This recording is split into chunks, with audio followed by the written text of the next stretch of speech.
Good evening, everyone.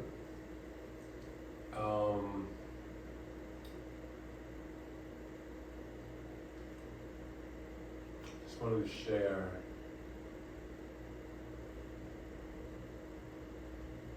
part of the piece that I've been making, and I am obsessed with this work. I will be making a video showing every single entity of this work, which I find very interesting and very balanced. But anyways, all right, so I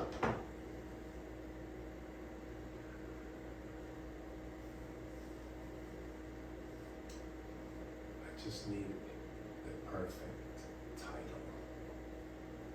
It's all I need. Perfect title. So tonight we're going to talk about Bob Geldof, the singer and actor from the movie The Wall, Pink Floyd, directed by Alan Parker. That was my first introduction to Pink Floyd, and I was 12 years old. Just 12, 13. And after that, I bought all the albums, as many albums I would, could reach, and exchange music with my friends, and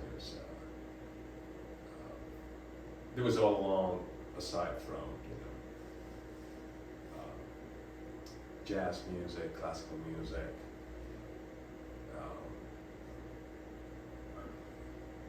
rock music, progressive rock, fusion rock, everything just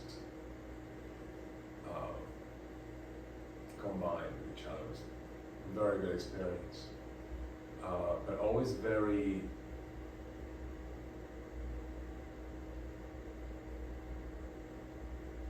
somehow always very conscious about creating my own music.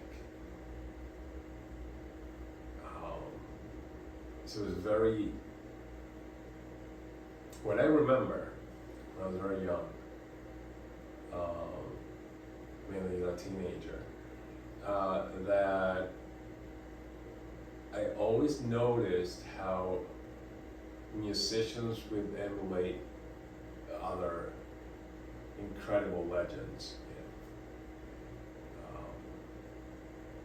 and they will take their sound and somehow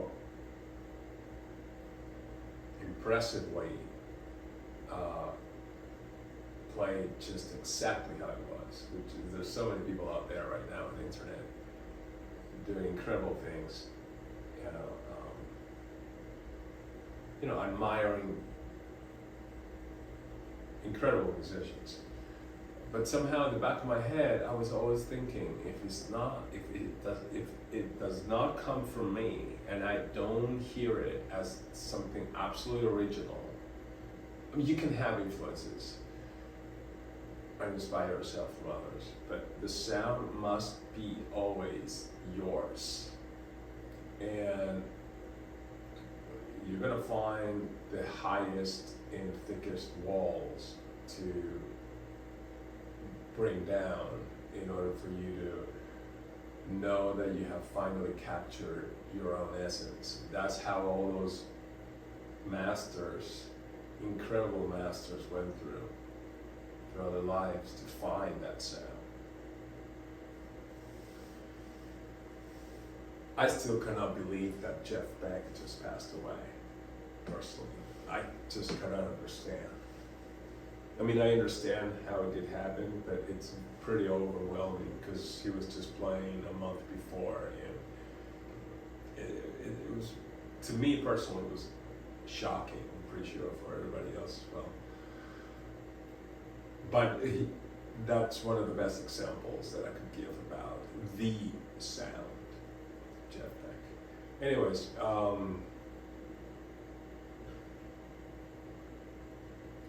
so I met Bob Geldof in Chelsea when I was displaying my works, and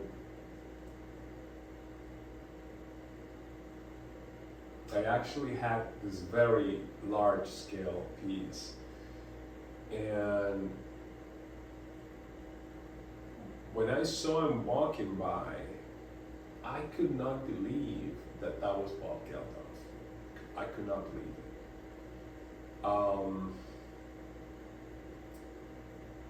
And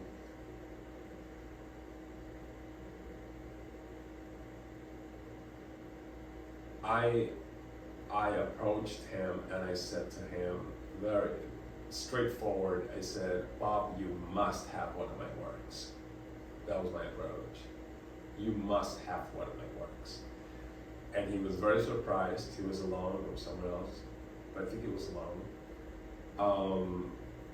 And I think he was with someone. But so I opened it and he was, admiring the piece, but he replied back to me and he said, it's too large.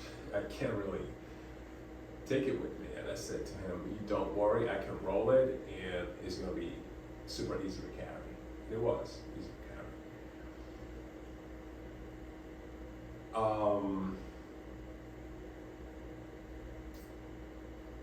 The piece was very personal. It was very me. I wasn't really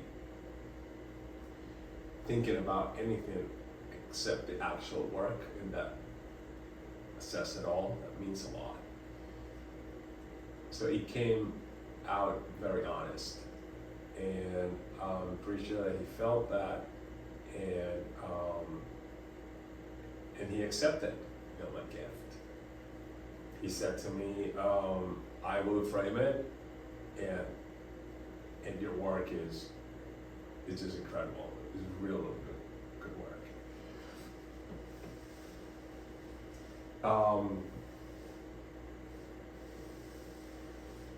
And then he went to one of the art galleries right on 23rd and 10th Avenue, the Jim Kettner Gallery, and with the work, which it was very, to me it was super cool because he walks into Jim's gallery, Kempner's, he was very surprised, and I think it was a good, New York City, story for him to tell, because the work was on fire, pretty much. So I'm very, very happy that Bob Geldof has one of my works. Very, very happy. See, these are not gifts that are kind of like a small personal gift, like a poem or a letter or these are gifts that are meant to be in the best galleries in New York City and the museums in New York City. But for some reason, it's not quite the case and scenario. So I rather think a little bit ahead of time and do as I wish. That it was just effortless for me to go to him and say hello to him. It was so familiar. And I loved that he was very impressed and surprised, and I loved that it was him.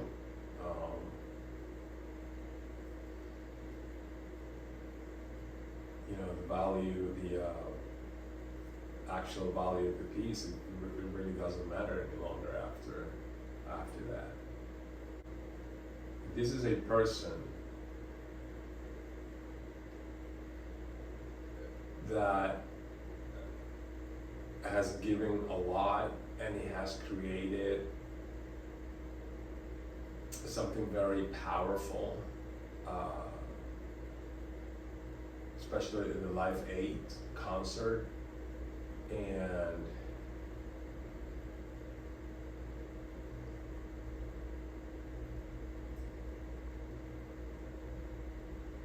I think it's incredible. I mean, it's just surreal. It's just so strange.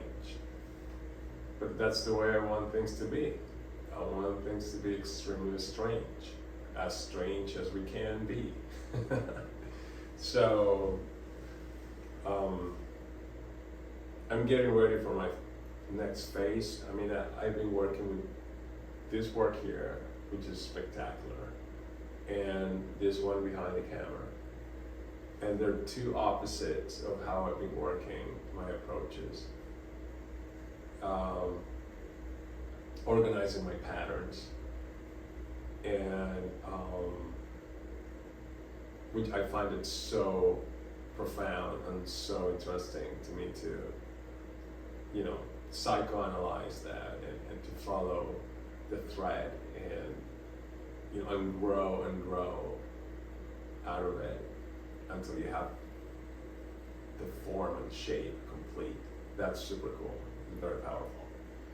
But I believe that these two masterpieces are going to be simply rolled in and straight to my storage. And then they are going to wait there until the right time comes, and it will be out into the public light. I would love for the public to share these works, because there's so much to talk about and to relate and to dissect and to analyze and to bring the children and to their perception is just fresh and new and daring. So I'm always looking forward for that experience, but I guess you have to meet the right people. I'm very, very happy that Bob Geldof has one of my works. And have a good night. And share with your loved ones.